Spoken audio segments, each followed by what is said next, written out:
दिवसापासूनचा प्रवेशाच्या बाबतीतल्या चर्चेच्या संदर्भात आम्ही आदरणीय भारतनानांनी जी घालून दिलेल्या शिकवणीप्रमाणे मंगळवेढची प्रमुख पदाधिकारी यांच्या बरोबरची मीटिंग असेल, पंढरपूर तालुक्यातल्या प्रमुख पदाधिकाऱ्यांची मीटिंग आणि चर्चा 6 तारखेला 7 तारखेला अनिल दादा आणि आम्ही दोघांनी त्या ठिकाणी बोलवून चर्चा करून त्या दरम्यान 12 तारखेच्या त्या दरम्यान आदरणीय शिंदे साहेबांचे वेळ आम्हाला म्हणजे त्या ठिकाणी तारीख मिळाली होती, परंतु वेळ निश्चिती त्या दरम्यान नव्हती.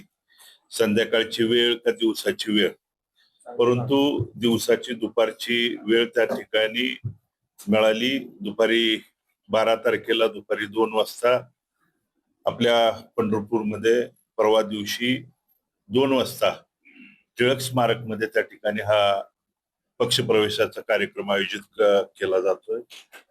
त्या दरम्यान आपल्या माध्यमातून पंढरपूर आणि मंगळवेढा तालुक्यातील तमाम या प्रमुख पदाधिकारी, वडीलधारी सर्वच त्या ठिकाणी सन्माननीय नगरसेवक असतील, जिल्हा परिषद सदस्य, पंचायत समितीचे सर्व सदस्य असतील, ग्रामपंचायतचे सरपंच, सर्व सदस्य, सर्व पदाधिकाऱ्यांना त्या ठिकाणी आवाहन आणि विनंती करतो की परवा दिवशी या पक्षप्रवेशाच्या निमित्तानं दुपारी 2 वाजता आपण सर्वांनी त्या ठिकाणी या प्रवेशाच्या निमित्तानं आपण उपस्थित राहावं आणि या पक्ष प्रवेशाच्या निमित्तानं जे त्या ठिकाणी प्रमुख सगळे त्या ठिकाणी लोक, नगरसेवक असतील, जिल्हा परिषद सदस्य असतील, पंचायत समितीचे सदस्य असतील, सरपंच असतील, सगळे त्या ठिकाणी आमच्या सोबत त्या ठिकाणी असणार आहेत.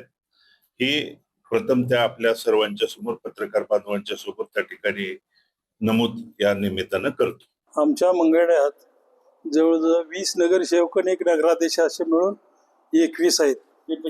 तीर्थक्षेत्र विकास आघाडीचे त्याच्यातली आपण उद्या जी प्रवेश आहे, उद्या आम्ही प्रवेश करणार नाही. या तीर्थक्षेत्र विकास आघाडी कोण आमचे तीर्थ विकास आघाडीचे जे अध्यक्ष असेल ते निर्णय घेतील ते आम्हाला मान्य आहे. काय करणार नाही काय नाही, आम्हाला काय माहितच नाही यांचं काय वगैरे झाले म्हणून नाही ना, आमच्या बैठकी वगैरे काहीच झालं आम्हाला काहीच माहित नाहीये. त्यांनी अचानक ठरले, आम्हाला अजून निरोप सुद्धा नाही कोणाचा.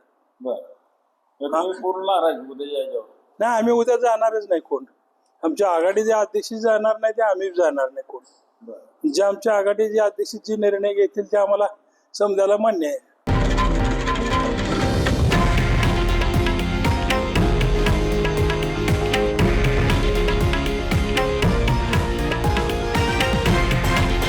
हे आहे देशातील नंबर 1 न्यूज नेटवर्क आणि आपण पाहत आहात TV9 मराठी, एकमेव.